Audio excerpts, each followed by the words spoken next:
Hello,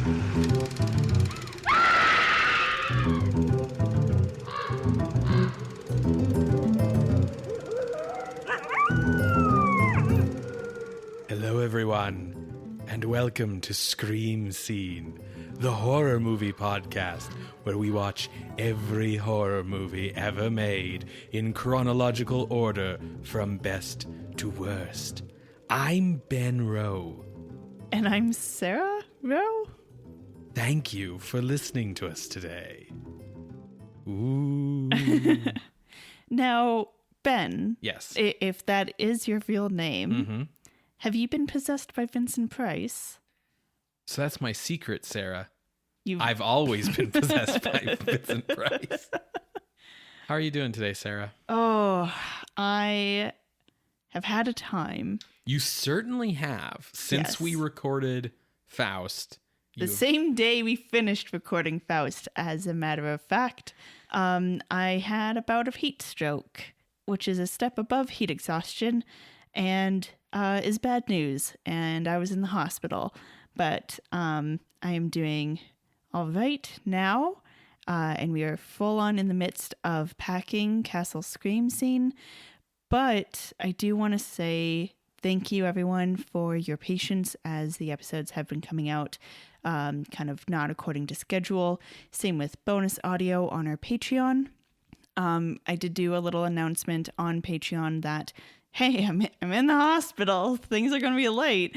And a lot of people commented and said, hey, don't worry. You silly, silly goose. You don't need to panic.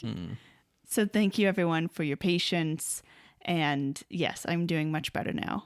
Yes. Thank you so much, everybody, as we, made sure to prioritize Sarah's health, which also meant taking the time to give this episode the attention it deserves.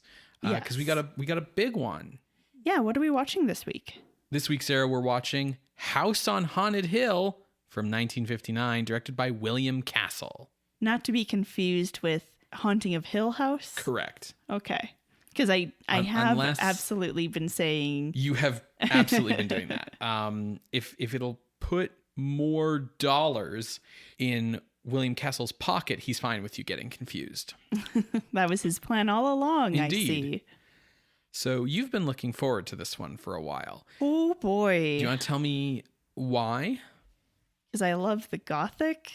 Yeah, sure, but that could apply to any number of movies. That is fair. Okay, so it was around Halloween time, before COVID, for sure. Wow, yeah. And we went to our local comic shop. We must have been in early 1950s, maybe late 1940s, and they had House on Haunted Hill playing on their television. And at one point, just a whole skeleton fucking comes at a girl. And I inadvertently, not really thinking, yelled, "Holy shit!" Because I was not expecting a whole ass skeleton to come at a girl. And yeah, it was just a very fun moment of recognizing I knew, okay, so A, I've never seen this movie. B, I knew that it's iconic for many, many reasons and signals a lot for horror in 1959, but also C, being so mired in old school classic horror, and then you see something that most people would see as very kitschy or corny, and you're just holy shit, having the full intended impact. Right, because we were still back in time somewhat. And so in comparison to those movies, it was oh, wow, this is actually trying to do something. Yeah. So I was looking forward to it before, but that experience definitely solidified my excitement for this movie. Have you seen this before? Yes. Okay, well. You're so disappointed. Well, I like when we see movies for the first time together. For sure. So producer-director William Castle had experienced great success with his 1958 gimmick horror movie, Macabre, shot for $90,000 and released in October of 1958 to a gross of $5 million. Lots of money. Lots of money.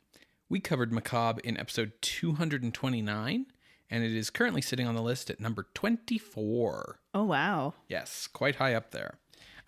Huge successful movie. So obviously a follow-up was in order.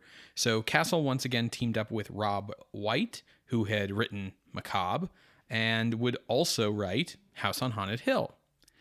The title of this movie, as we've already alluded to, was intentionally chosen to evoke Shirley Jackson's popular novel, The Haunting of Hill House, which had come out earlier this same year. So that book was already out and doing numbers when they decided to title this movie the way they did. So it was intentionally designed to confuse you, or at least evoke that same brand, basically. Brand. Yeah, for sure. Yeah. And what's funny is Haunting of Hill House would be adapted to a film the year after this in 1960, but it would just be called The Haunting. I guess so that you wouldn't get that movie confused with this movie, which wanted you to get confused with that book. So for the lead role, Castle sought out Vincent Price, who had just starred in The Fly. Price had recently been passed over for a role, and he was sitting dejected at a diner near the Samuel Goldwyn studio lot. Castle saw him there and joined him for coffee and pie. Over coffee, Castle described the premise of the movie, and Price loved it and agreed to star in 2 pictures for Castle that year. With Vincent Price's involvement secured, it was easy for Castle to find a distributor for the movie in Allied Artists, and the film began production with a budget of $200,000. Not bad. Yeah. That's double Macabre. Yeah. So.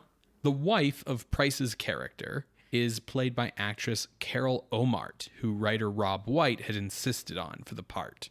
Born in 1927, she was born in Salt Lake City, Utah, to a Mormon family.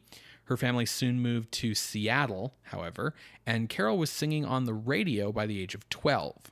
Her father and mother separated, and her mother took her back to Utah and sort of started being very stage mom, living through her daughter and kind of foisting stuff on her daughter. In 1946, she won the Miss Utah pageant and placed 4th in the Miss America pageant. Her success in pageants led to modeling jobs, including becoming the model for the femme fatale capitalist Copper Calhoun in Milton Caniff's popular Steve Canyon adventure strip. This led to roles in early television commercials of the 1950s, which led to regular guest roles on some of the more popular television shows of the day. Her first marriage to actor Ken Grayson lasted from 1949 to 1951, and her second marriage to actor Wade Preston went from 1956 to 1958. Her television performances garnered her good critical notices for her acting ability, and she was dubbed a female Brando by the press. Oh. In 1955, Paramount Pictures signed her to a 7-year contract and spent $2 million promoting her as the next Marilyn Monroe. This is sort of like taking an actress who's said to be a female Heath Ledger and saying you're going to make her the next Kat Dennings. Interesting parallel there with Kat Dennings and Marilyn Monroe. I know what you're going for, but it's just, I wonder what Kat Dennings would say to that. Paramount cast her as the lead in The Scarlet Hour, where she plays a married woman having an affair with a man she convinces to commit a jewelry robbery, and then at the end of the movie, she kills herself. The role had been written for Barbara Stanwyck. Yeah, I was going to say that sounds pretty similar. Who turned it down. Despite director Michael Curtiz's enthusiasm for Ohmart, the film was not well regarded, as Ohmart was considered to be too inexperienced for what the film asked of her. Ohmart felt that Paramount had shot themselves in the foot by debuting their new ingenue as a drunken, suicidal, adulterous criminal.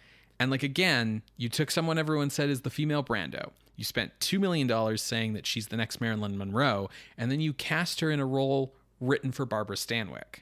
Yeah, this is a little all over the place. Yeah, it's see this actress who's acclaimed for her acting Well, you should expect her in a bunch of like fun sex comedies. But first, like it just, yeah. So ultimately, Paramount agreed and released her from her contract. She made one other film before the start of her 2-year marriage to Wade Preston, during which she retired from acting. But once that marriage was over, she returned to acting in the Warner Brothers picture Born Reckless, and House on Haunted Hill would be her 4th feature film. Writer Rob White had supported the casting of Carol Ohmart, but he was less enthused about the casting of Richard Long as the movie's hero. Richard Long was one of the many square-jawed, dark-haired future TV heroes who had appeared in Cult of the Cobra. Ah, okay.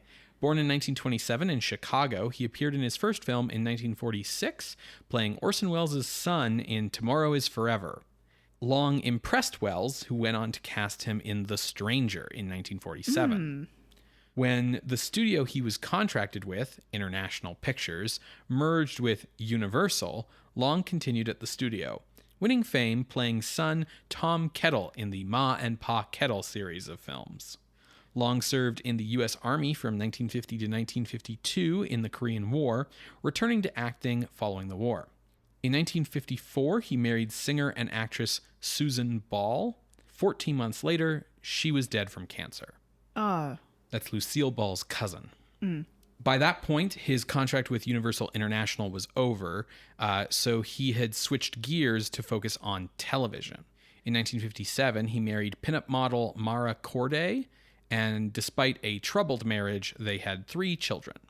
Rob White objected to Long because of a scar Long had, which he had gotten in the war, which had a tendency to pull his mouth up into a smile, which White was worried would undercut the mood of the picture if it looked like he was smiling through all the scares. That's fair. But upon seeing the completed movie, White realized that Long was a good actor and liked him in the part. Long's greatest career success would come on television in the 1960s as the character Rex Randolph Private Eye, who first appeared in his own show, Bourbon Street Beat, for 1 season, then as a recurring guest star on Hawaiian Eye for a year, and then as a regular on 77 Sunset Strip for 2 years.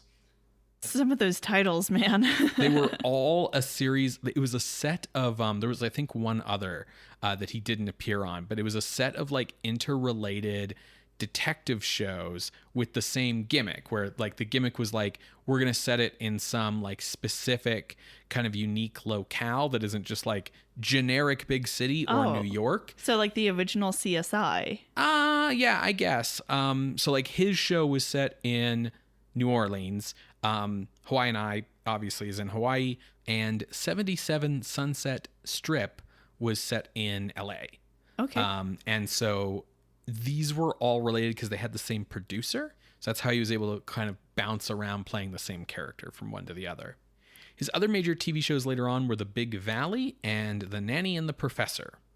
One of these is not like the other. And Long died of heart failure in 1974, age 47. Oh. The role of Dr. Trent is played by actor Alan Marshall, who had been born in Sydney, Australia in 1909 and started acting on Broadway in the US at age 15 after his successful actor parents moved to New York.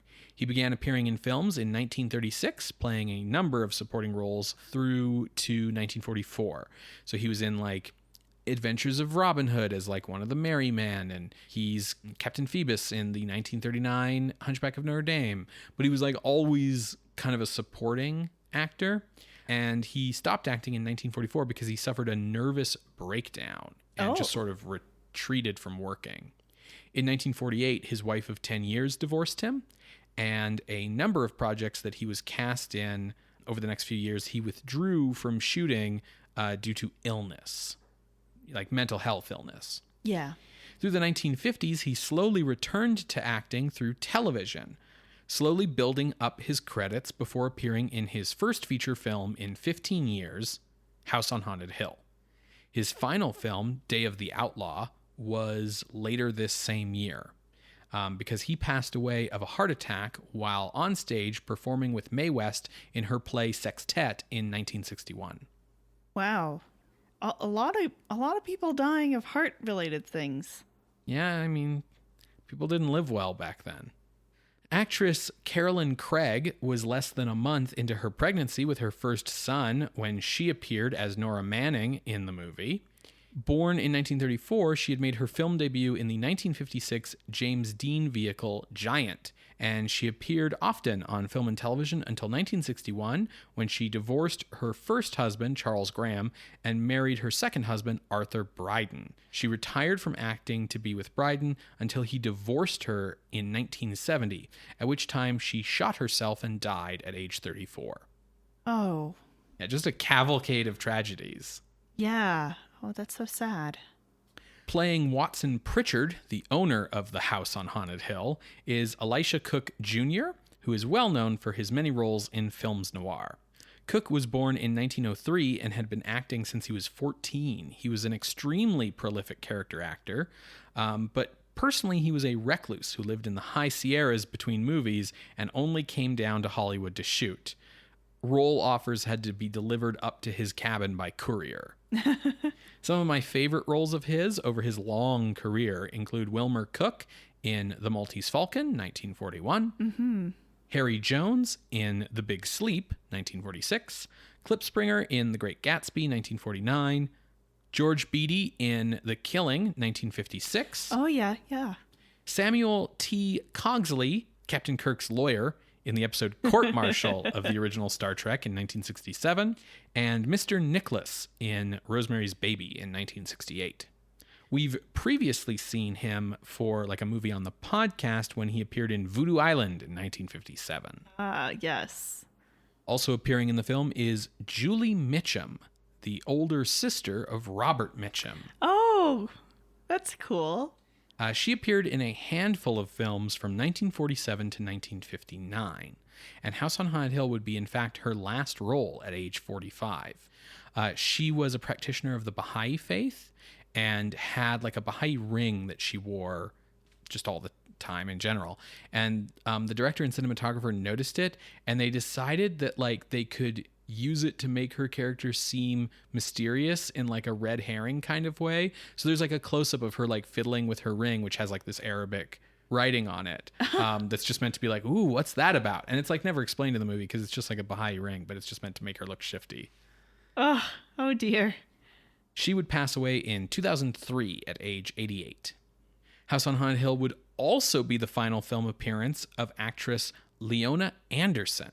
Born in 1885 in St. Louis, Missouri, she began appearing in silent comedies in 1914, lasting until 1922 when she sort of withdrew from the spotlight. Okay. She then returned to the spotlight in 1953 at age 68 as a comedy musician, billing herself as the worst singer in the world. Her act became very popular on like comedy radio shows and the like, leading to the release in 1957 of her album Music to Suffer By.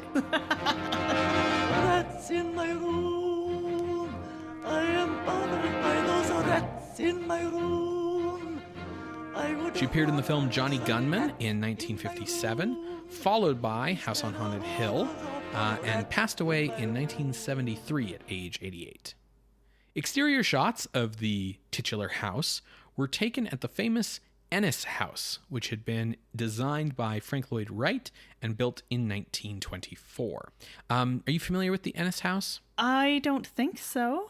So it's a Frank Lloyd Wright house in like the LA area. It's pretty famous. It gets used in movies and TV a bunch. It's like the mansion that Spike and Drusilla live in season 2 of Buffy. Okay.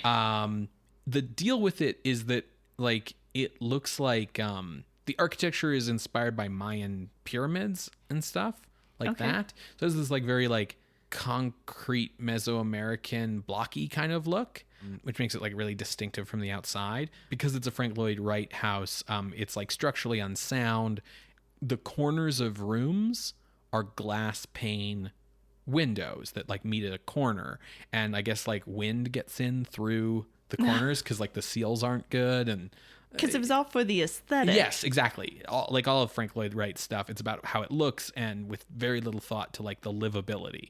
The guy who lived in it at the time they shot this film, like the house is huge. It's a mansion. He just had like all of his stuff in like one room. Like he had like a carpet and a like side table and a couch and a bed.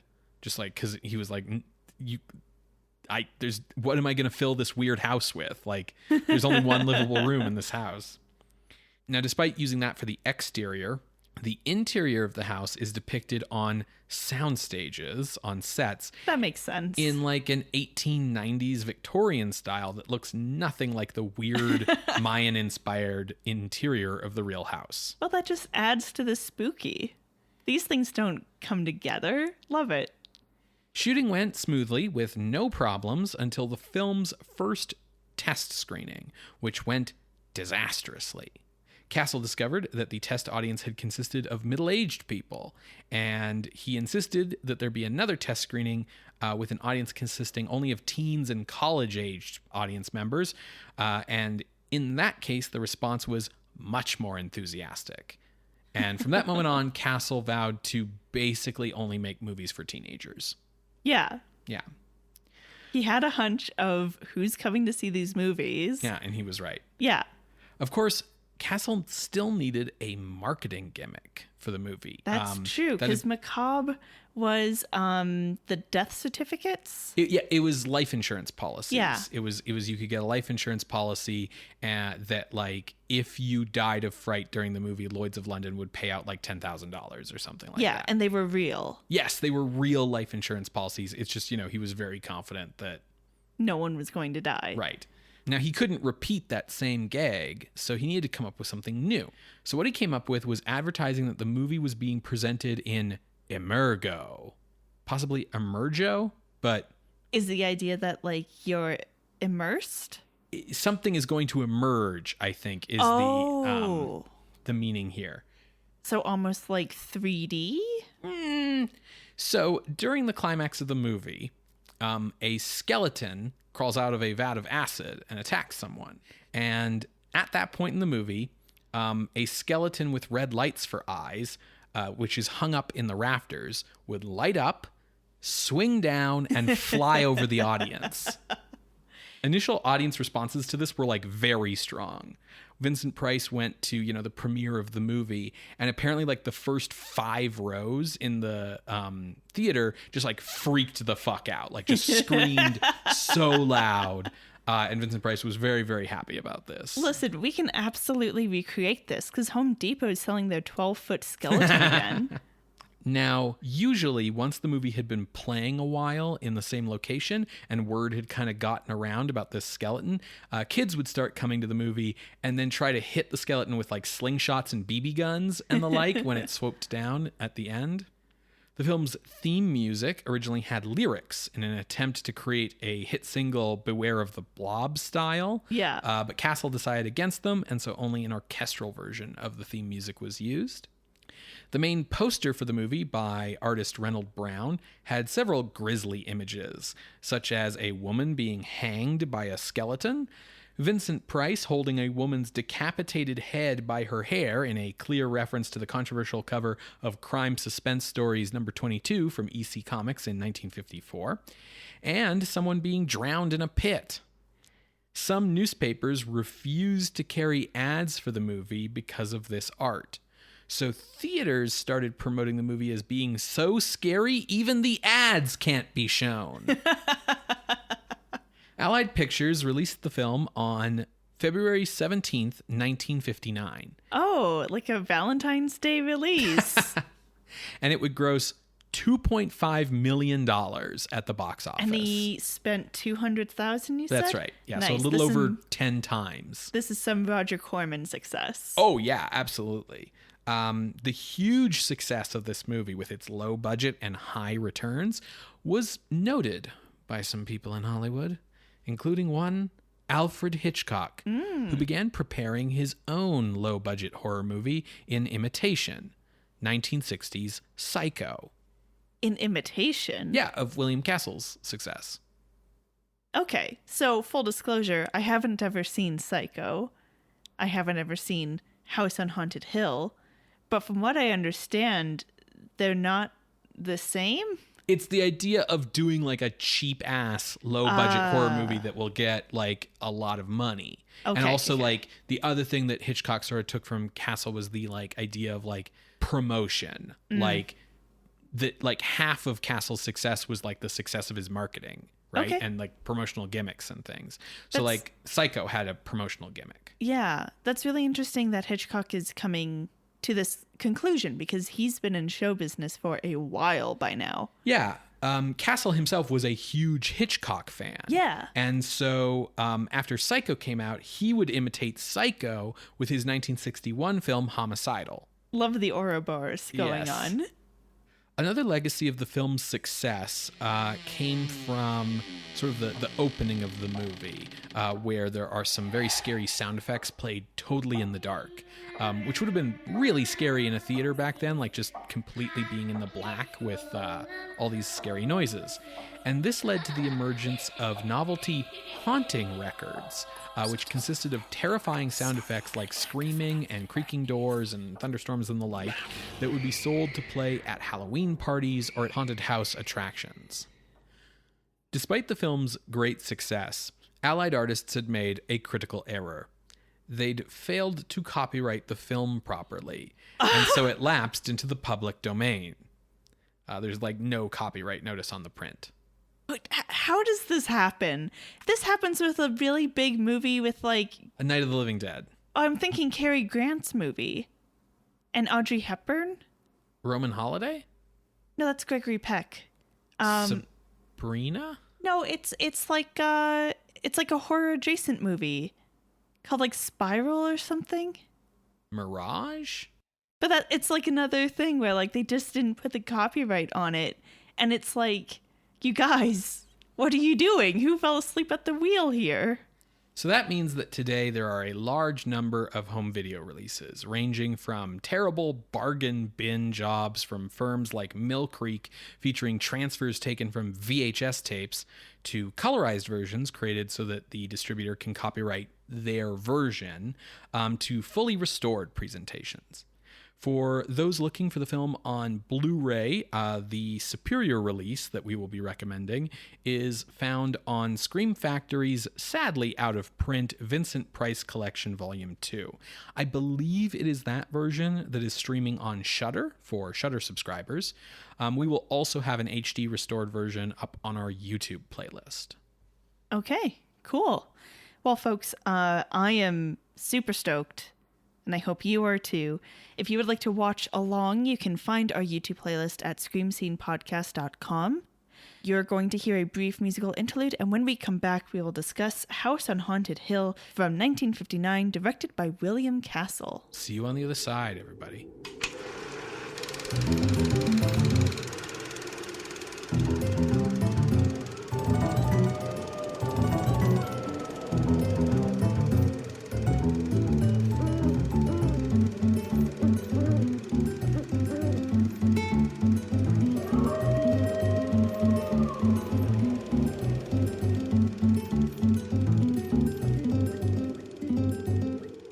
Welcome back to Scream Scene. We just finished watching House on Haunted Hill from 1959, directed by William Castle.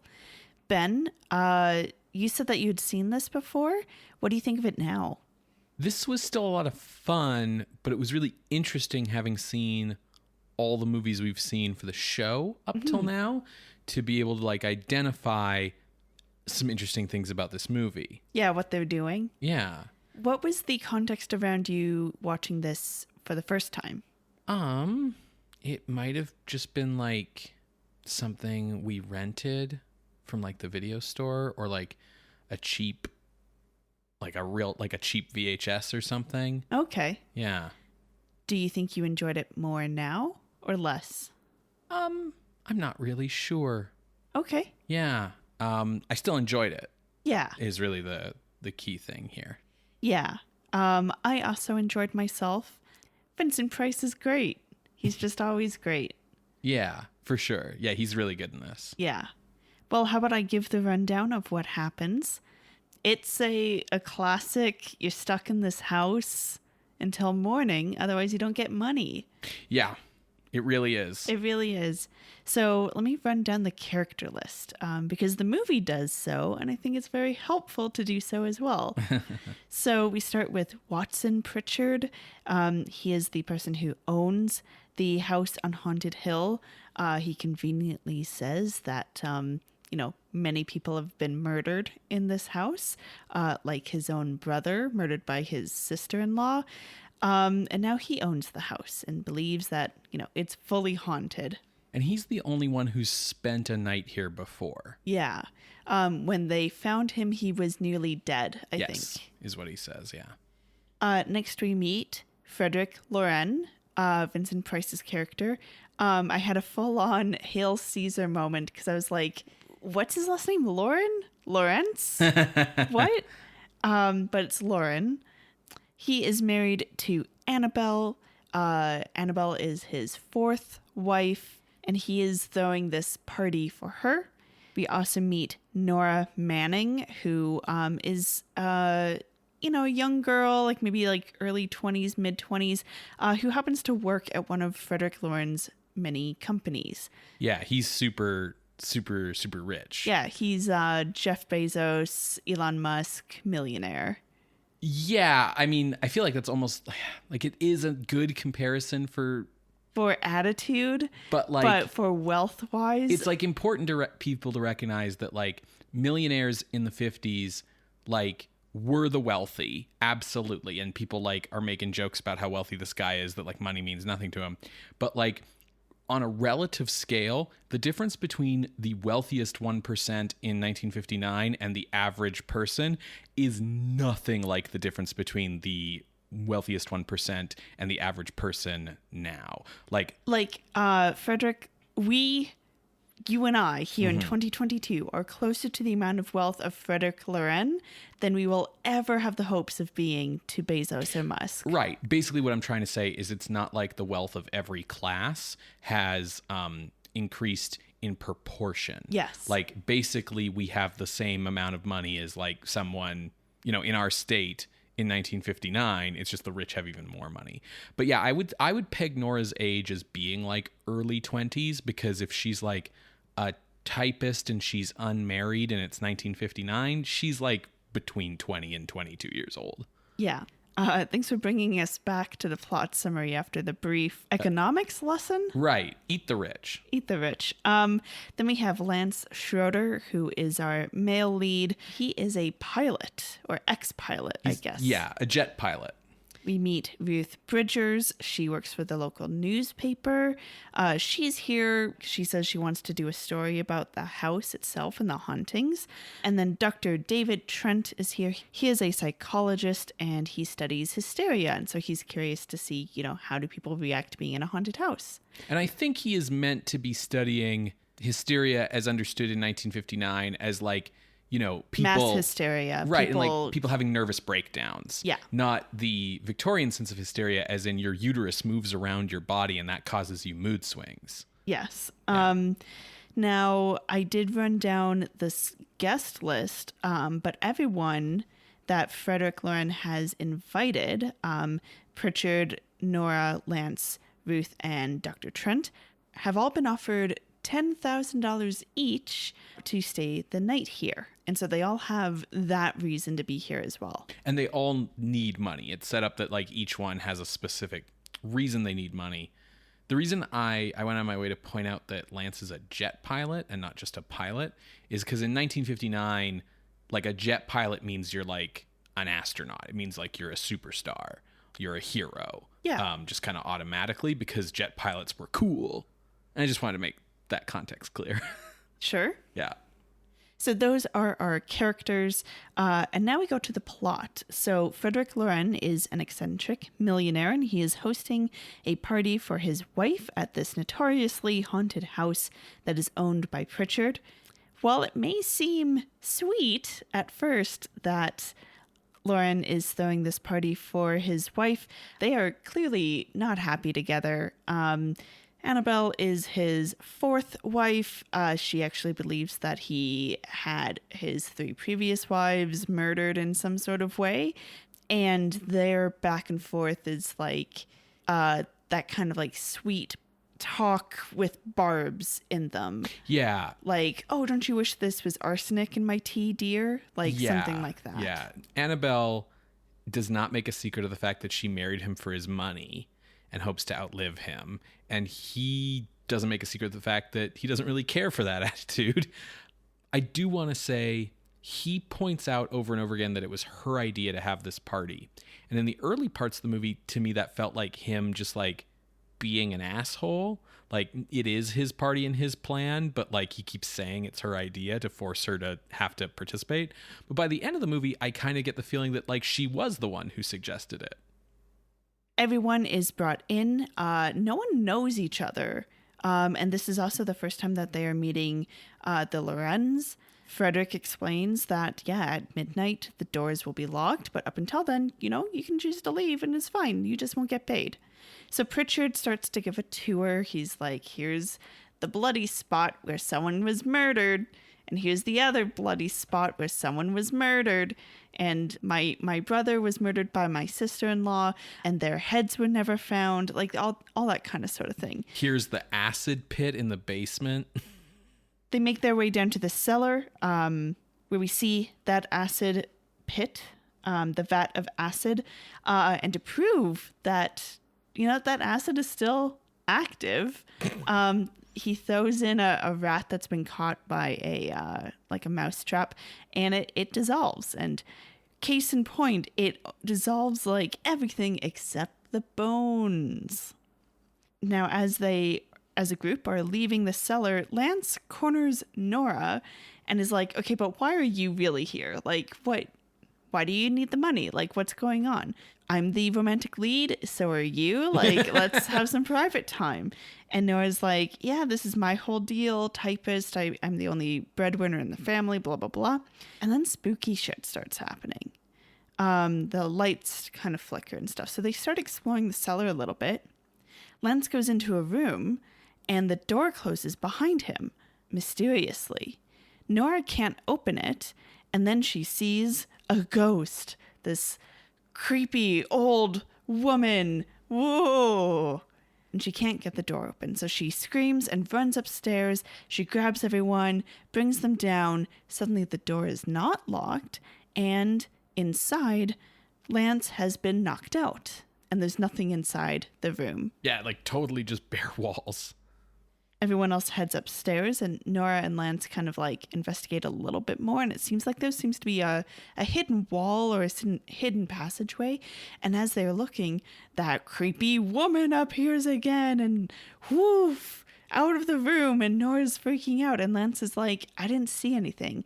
And Nora's like, so you don't believe me? What the fuck? And like storms out. They head upstairs, and this is when Nora and Lance separately happen to meet Annabelle. Annabelle has been like, no, I'm not doing this party. Like, this is weird and dumb and blah. And then she meets these guests upstairs, kind of pointedly. She seems a little accusatory to Nora about why you, out of everyone, why you? When she talks to Lance, Annabelle is a little flirty, but then also very victim-y, like, oh no, I think my husband killed his 3 previous wives, and like, I think I might be next. Can I come to you for help? Nora, left in her room, she goes to start unpacking a little bit, and she finds one of the missing heads in her suitcase. So she screams and runs downstairs, and yeah, she's clearly just getting spooked all over the place. Frederick Loren brings everyone downstairs, and it's time to explain the rules because it's getting close to midnight. Now you might start to go like, Nora's really getting scared. And like, yeah, Nora doesn't want to stay the full night. But at this point, I started going like, why only Nora? Yeah, she's the only one who's been seeing anything. And she has a really good scream, and no one is reacting to the fact that there are screams through the house. Yeah. No kidding. Just a little weird.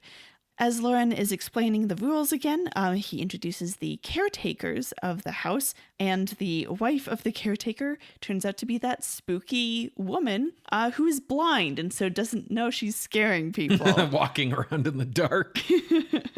So Lauren, again, sets up the rules. You know, you each get 10K if you stay till the morning, but you guys will be able to leave up until midnight. And that's when the caretakers leave, lock the door. And Lauren's like, well, I thought you had a choice, but we're just locked in now. Oops. Oh, well. Now, as party favors, Lauren gives everyone guns. And he, again, points out, like, you know, this was my wife's idea for some party favors. So you get a gun. You get a gun. It's Oprah over here. Nora is really upset that she didn't get to leave. She's really upset about, like, no one believing her and all of this. So she goes to hide in her room. Now, Lance, meanwhile, is kind of like searching through the house a little bit. It's like a little creeped out, and he hears a scream. And as he runs up the stairs, he sees, along with Dr. Trent from the top of the stairs, they find Annabelle hanged. And kind of the most shocking part for me in the movie is you literally see someone hanged. Yes. You see her feet hanging there. Now, Trent can see that it's Annabelle. Lance thinks it's Nora. And we learn that it's Annabelle after, you know, Lance learns that it's Annabelle. When Loren comes in, he sees Annabelle. He's like, suicide, I guess? Oh my God. I don't know, man. I don't know what happened. So Lance is like very puzzled by that. And he manages to find Nora. He checks in her room. And she... Actually, I think she comes screaming out. It's a little fuzzy, but whatever. This is one of those movies where, like, characters run around from place to place all throughout, and you're supposed to kind of get confused about who's where when. Exactly. Yeah. So Nora and Lance run into each other, and Nora's like, I think someone just tried to attack me and keep me in a room, and they thought I was dead, and I think it was Lauren. And Lance is like, well, that would make sense because his wife is dead, and I think he killed her because she was asking for my protection. So Nora gets told to stay in her room for protection while Lance goes out, and Trent even goes to Lance, and he's like, I think Lauren killed his wife. I think we should get everyone downstairs to, like, talk about this. Downstairs where everyone, except for Nora and Annabelle, they all decide that, like, I think Annabelle was murdered. And everyone agrees on this. Yeah, because it's basically impossible for her to have hanged herself given the, like, geometry of the house, basically. And where, because she didn't drop off from, like, the stairs. They find her hanging at the top of the stairs. It's, like, not possible for her to have done it. Alone. And so Trent proposes that, well, why don't we all go to our rooms and we stay there for the whole night? If the person is innocent of the murder, they have no reason to leave. If the person who is guilty leaves, they are giving themselves away. Now, despite that setup of like, hey, if you leave your room, that shows that you're guilty, Lance leaves his room and he goes to Nora and he's like, don't worry, I'm going to try to find a way out. And when I do, I'll come get you and we'll leave. While he's out exploring, he finds a secret room that he gets stuck in. For the rest of the movie. Meanwhile, Nora is in her room, and at this point, there's a thunderstorm, and she sees the ghost of Annabelle hovering outside of her window while a possessed rope makes its way inside and wraps around Nora's legs. And this is terrifying to Nora, so she screams and runs out, and she runs downstairs. When she's running down the stairs, she sees Annabelle, her ghost, fully hanging from the ceiling. And so this is more than just the feet. This is the full, like, you see her eyes, like, it's a lot. She continues running down the stairs, screaming the whole way, makes it to the drawing room where the lights are kind of going in and out, and, like, they're all candles, so they start kind of going out, ooh, spooky. And then she looks at the organ, and oh no, it's playing by itself. Ah! And she screams more and runs out. Now, back upstairs, Dr. Trent is kind of, like, walking around. Lauren tries to leave his room, sees Trent walking around, and goes back inside his room. And then Trent goes to Lauren and, like, is like, hey, Lauren, I heard sounds. Did you hear sounds? And Lauren's like, I think I heard the organ playing and maybe a door slam. And I'm like, you didn't hear the screams? No one heard Nora. These are the most, like, weirdly soundproofed walls But they heard the organ. No, that's what I mean. Fuck? The walls are somehow soundproofed only to like high-end frequencies. So Trent is like, okay, I'll search up here for what's going on. And you go down and maybe go down to the basement, the cellar, just to see what's going on. Well, why shouldn't we search together, Trent? Well, shouldn't we have to hurry to like find whoever is like what's going on? Someone's life might be in danger. Go quick, go to the cellar. After Lauren like heads down the stairs, Trent goes to Annabelle's death room and wakes her up. And she's like, oh, good, like, our plan's working perfectly. Quick, get me out of this, like, suit that helps me hang. A hanging harness. A hanging harness, thank you. I couldn't remember the word for it. Yeah. Real thing that, like, exists for actors and stuff. Yeah, and Houdini. So we learn Annabelle is having an affair with Dr. Trent, who is a psychologist and who is, like, studying hysteria. But their plan was basically to convince Nora that she is being targeted by ghosts, so she would kill anything with the gun that comes near. And now she's in the cellar. Lauren is going down into the cellar. Perfect plan, perfect crime. Mwahaha, get all the money. Cut to the cellar, where Nora sees someone coming down the stairs. She freaks out. She shoots. Turns out it's Lauren, and he's like, "Oh, Nora, no, blah," and dies. She screams and runs up the stairs. Trent comes out of the darkness, having planned the perfect crime, opens up the vat of acid, and begins to drag Lauren over to the vat. Suddenly, the lights go out, and we hear a scuffle. Then we see Annabelle make her way down the stairs, going, David, who is Dr. Trent, like, David, are you there? Hello? And she gets down to the cellar, and the lights are on.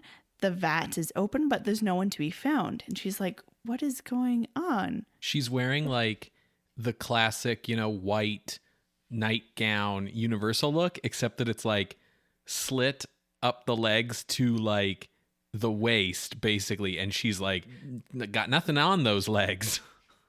Ben was like, look at those gams. Yeah, exactly. Totally distracted by the gams. Mm-hmm. Meanwhile, Annabelle is distracted by the vat of acid. She looks into the acid, and suddenly a skull begins to rise, attached to the full body. The skeletal structure. The skull is connected to the spine bone. The spine bone is connected to the shoulder bone. It's a skeleton. So it rises, and you hear Lauren's voice echoing like, you wanted to kill me to take my money, but you won't live long enough to spend it, and is like coming at her, and she's screaming, and it manages to kind of corner her to get her towards the vat, and then it pushes her in. And then because he is just Vincent Price at this moment for me. But Lauren comes out of the shadows with this full puppeteer system hooked up to him. So he was controlling the skeleton like a true puppet master. It's amazing. I love it. And he is like wires and pulleys and shit that he's like controlling like 1959 animatronics, like. And he is monologuing to himself like, yes, like this was like a plan that you and David Trent had to kill me, but what you didn't know is I knew and was playing the game too. So he pushed Dr. Trent into the vat, and now Annabelle's in the vat, and he's the winner. He's the winner. Upstairs, Nora, along with everyone else who is left alive, so Pritchard and Ruth, managed to get Lance out of the secret room, and she's like, I think I killed Lauren. I shot him. Oh God. And so they rush down to the cellar, and they find Lauren just standing there. He has the police system off, and he's like, yeah, Dr. Trent tried to kill me. But he fell into the acid, and Annabelle also fell in. Just like slipped, Yeah. How you do. But I'm ready for justice to decide whether I'm guilty or innocent. And Pritchard like goes over to the vat, and he's like Pritchard, who's like quite drunk throughout this whole movie. Yes, and like 100% genuinely believes in all the ghosts. Yeah, he looks at the vat and he's like, I can hear the ghosts coming, and I'm next, and so are you. And that's the end of the movie. Yes. I know that was a bit of a longer plot synopsis, but I wanted to try to convey the feel of like the twists and turns of like who's trusting who and kind of the flow of the pacing. The other thing too is that like, so House on Haunted Hill, in my opinion, is a super fun amusement park ride of a movie. Absolutely. It is the movie version of the haunted house attraction at an amusement park. And so part of that means that like a lot of the joy of the movie isn't so much in the plot, which is well handled, but I'll get to that later. But like it's in the specific moments and scares, which like if you were doing a plot synopsis where you're just trying to get across the story, you don't need to go into all the individual things, but those individual things are what makes the movie fun, because the movie is meant as an attraction, basically. Absolutely. It's kind of interesting to think about this compared to like Vincent Price's also amusement park ride style movie of House of Wax. Sure. Yeah, basically this movie is perfect for taking your date to and getting their heart pumping. Yeah. Yeah. It's very fun and very good.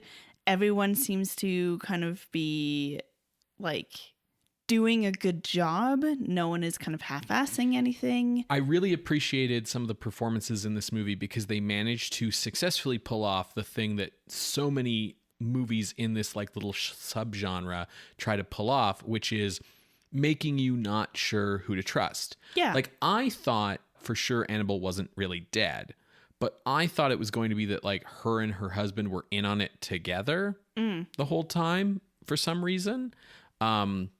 Misery loves company kind of reasons. Yeah, I don't know. But like, yeah, just that they're like sadists or something, right? Sure. So, because Vincent Price plays his role in such a way that like you think that Lauren's the bad guy, which like is what Nora's supposed to think. But it works because like the movie doesn't really address like whether Lauren did or did not kill his previous wives. He does definitely kill this one. Like he's a dude who's capable of murder. It's just he's not specifically planning this murder. And so his overall like ambiance as a character like fits with the clues. It's not like the weird thing where someone talks one way for like no reason other than to make you suspect them. Yeah, and I thought also that like yes, it's an amusement park ride, like you said, but the level of tension that Price and Ohmart bring to their relationship does give you some frightening chills.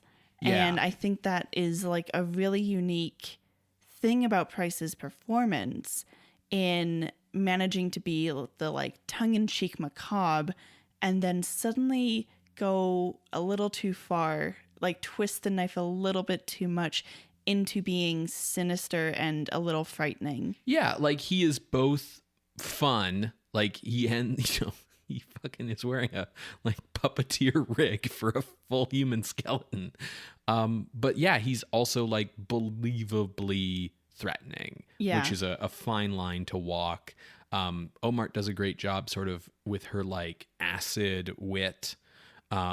Is that a pun? Because she... It wasn't, but it is now. I think she and Price are clearly having fun together as well. Like, it's clear that they've done a lot of work to be believably... I'll continue writing your coattails. Believably acidic to each other. Mm-hmm. You believe that they're two people with a history. Yes. Is a key thing. Yeah, like this movie, there's no deeper sociological meaning here. This is not like meant to reflect our deepest, darkest fears back at us or something. This is really just meant to be fun. And ultimately the story is a variant on, the cat and canary formula. But I think it's a good variant. I think that like, it's like, okay, they're trying to drive Nora crazy, but it's not to like scam Nora out of her inheritance. Nora just happens to be the person they've chosen to do the thing.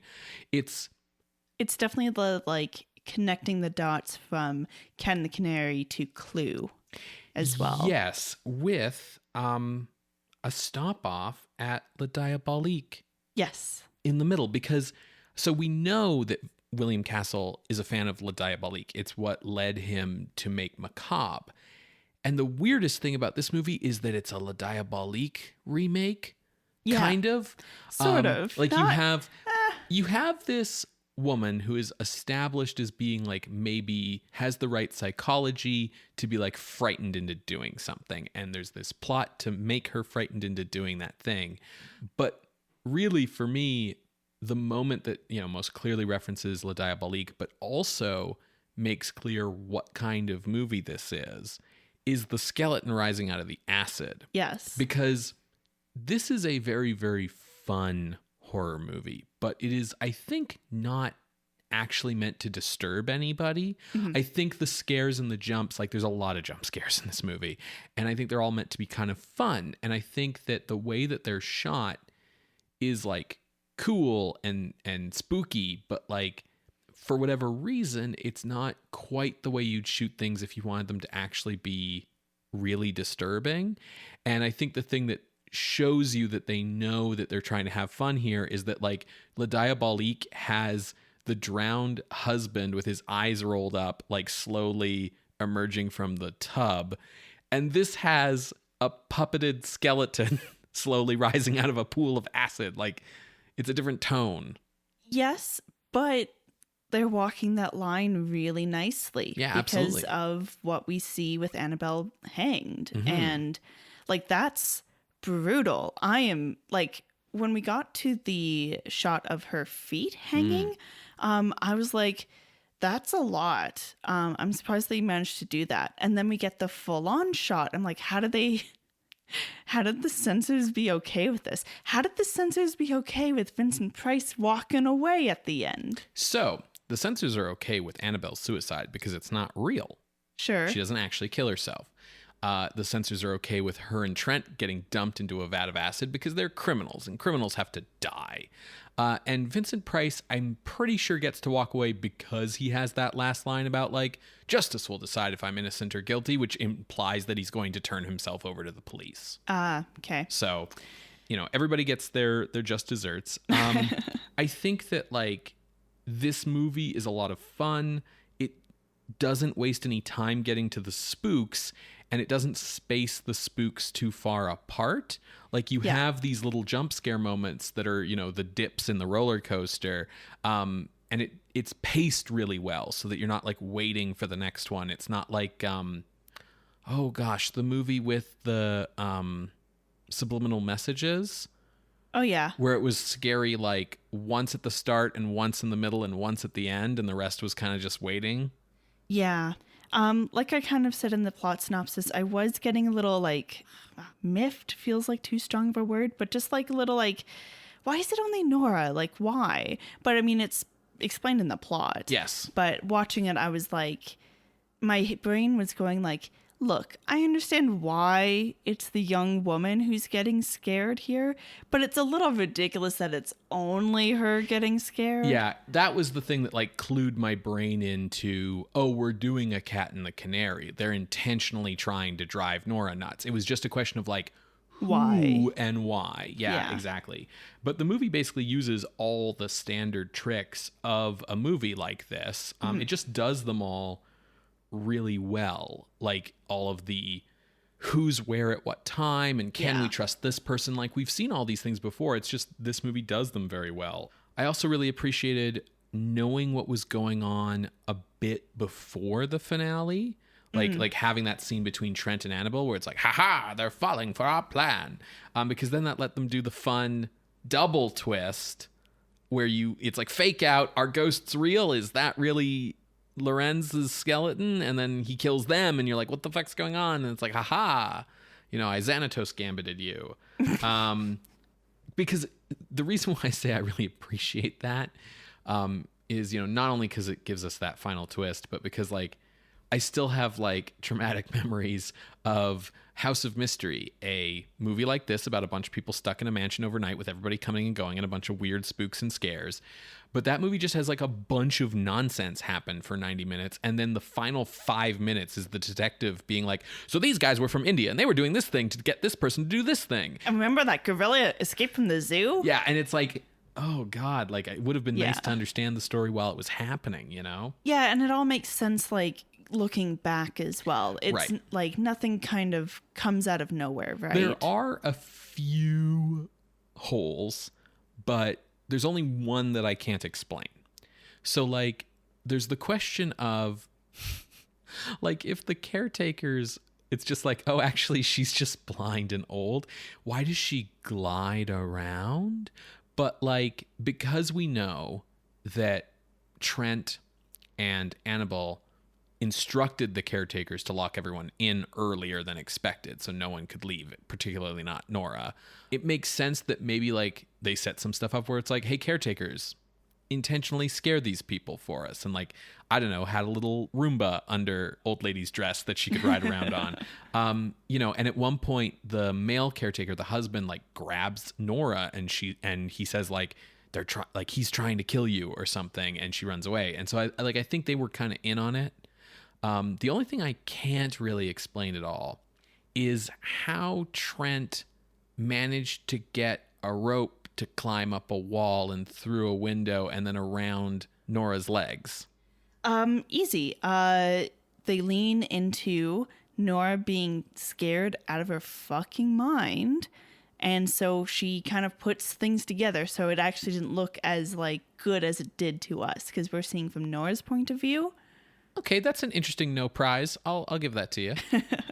I thought you were going to say something along the lines of when Ruth Bridgers walks under like the stain on the ceiling of blood, stuff drips on her hand. And how are they managing to do that when you can see that there's nothing dripping from the spot? Well, there's that, and then it also happens in her room. And when she's wiping it away, it looks like nothing's there, and kind of like a Lady Macbeth moment. And I was going to use that to segue a little bit into how they keep the haunting a little ambiguous. Yeah, absolutely. So, because like, is it in our heads? Is it a hysteria moment, or is it all a ruse from the Lorenz, or is it actually haunted like Richard thinks? Well, there's certain things that like aren't explained, like the head in Nora's suitcase makes sense because they're specifically trying to scare Nora with it. And of course, every time Nora gets scared by something, we get the standard scene of like, no, come look. And then nothing's there so that she thinks she's going nuts. At one point, Lance finds the head like hanging in Nora's closet, like from a hook. And he like grabs it and takes it downstairs to Pritchard. And he's like, the fuck is this? And Pritchard's like, the ghosts have her. And so my belief is that like there's a bunch of stuff being done by Annabelle and Trent to spook everyone. Well, to spook Nora. And like maybe Frederick set up some things to spook people for his own amusement. Like he seems very amused by the chandelier that nearly kills Nora at the start of the movie. But my firm belief is that the house within the story is actually haunted on top of everything else. It's just that like the ghosts in the house don't really care about these people. Like they're not part of the like, you know, like, Pritchard legacy that's clearly cursed, right? They're like, we'll let you use our place, but like be out by morning, guys. Yeah. Well, because like the person who's afraid of the ghosts is Pritchard, and it seemed to me like they were implying like this is a thing where like successive generations of the family have been in this house and died in this house, which makes it really funny to me that they decided to use this like modern, like modernist architecture, 1924 Frank Lloyd Wright house. They do some things with the sets to try and like sort of make the architecture evocative of the outside, but for the most part this would have made a lot more sense in like, you know, your standard the Winchester house. Yeah, exactly. Yeah. Your standard old mansion kind of thing. But yeah, so I'm kind of inclined to believe that it really is haunted, but that's just like a background element to the other stuff going on. Absolutely.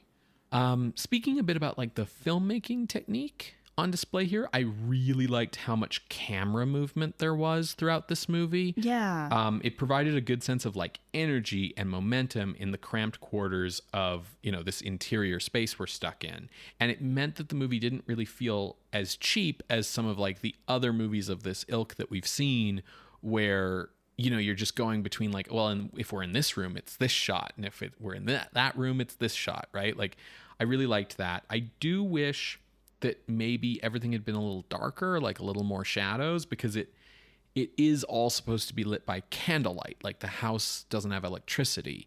But I sort of chalk that up to like it's 1959 and making sure everything is adequately lit so you can see it is just kind of the style, and that like we're meant to assume, because at some points the candles go out and it doesn't become black dark, it becomes like dimly lit with the candles out. So I think we're meant to understand that from the character's point of view, it's darker than it looks to us. Yeah. Kind of to your point about direction, the blocking is done really well, because you always see like someone in the background potentially listening into the conversation we're seeing, that sort of thing. Yeah, I think Castle does a really good job with the directing here. I think this movie works as well as it does because although it's doing a subgenre that cheap ass B movies have been doing for 30 years, it's doing it really well on like a higher level of skill and craft. Yeah, and having fun with it too. Exactly. This movie's a lot of fun. So let's move on to ranking. For sure. So Sarah, my range is 20 movies big. Oh, mine's only 4. Okay, let's do my bigger range first, and hopefully yours fits inside mine to make our lives easier. So I started by looking for Macabre, the last Makes William sense. Castle movie. Yeah, and it's at number 24, which is way high up there. Right above it is Night of the Demon. Right below it is Murders in the Zoo. Like a lot of good company here. As I pointed out, there's no deeper sociological anything going on here. And it's also very clear that we're supposed to be having a lot of fun with this horror movie rather than like going home and having nightmares. So I was really conflicted about like, does this movie belong this high, even if it's like really good and enjoyable and a fun time? But ultimately, I wanted to give the option that this is better than Macabre, because I kind of think it is better than Macabre, even if like that brings up all these issues of like, right, but does it deserve to be up here in such gentrified, company? So my ceiling is 23, Okay. Not going above Night of the Demon, but could go above Macabre. Looking down from there, you go through all of these really classic dark movies like Ferryman Maria and Invasion of the Body Snatchers and Lake of the Dead and, Fiend Without a Face is here, Cabin of Caligari, Nosferatu. So I kept making my way down, trying to find a movie where it was like, no, this is definitely, better. And I hit The Blob at number 43. And The Blob is a lot of fun too. It's kind of like a fun take your date out to it movie. And so far as horror movies go, I like House on Haunted Hill better than The Blob. The Blob's a lot of fun, and it's probably more genuinely scary in some spots, but my own like taste in what I like in a horror movie kind of leads me to this. So my range is 23 to 43. Well, we are in luck because my range falls within yours. Excellent. I also went to Macabre, which, as you said, is at number 24. I felt this was better than Macabre, so my floor is 24. Okay. And then as I looked up, the thing that kept me from going too high is the fact that, House on Haunted Hill has no meat to it. It's a fun roller coaster, but you're not meant to like ponder social issues or right. It's cotton candy. Yeah, which is fine, totally great. So I felt that it would not be better than I Married a Monster from Outer Space at 21, which has more of a sinister feel to it, and then has that neat metatextual element to it with who they cast. Yeah, you can write thesis papers on I Married a Monster from Outer Space. It would be very hard to do one on House on Haunted Hill. So my range was 21 to 24. Okay. Do we just want to slot this in at the new number 24 then, because my ceiling was 23?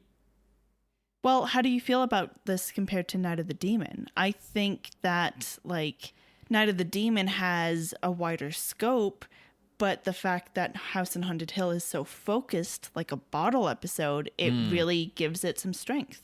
Yeah, but ultimately, Night of the Demon is still like finding a way to talk about something, right? With like superstition versus pragmatism or whatever. And I really liked that about Night of the Demon. So I think like it's trying to do something a little more. So I'm kind of, cool with just slotting this above Macabre. Cool, let's do that. All right, so entering the list at the new number 24 is House on Haunted Hill from 1959, directed by William Castle. If you would like to see this list, you can go to our website, screamscenepodcast.com. There you can find links to the many episodes we have mentioned today, as well as our appeals box. If you would like to submit an appeal for this or any other ranking, you can drop us a line through our Ask box on Tumblr. You can reach out over email at screamscenepodcast@gmail.com or over Twitter @_screamscene. Scream Scene updates every Wednesday on Apple Podcasts, Google Podcasts, SoundCloud, and Spotify.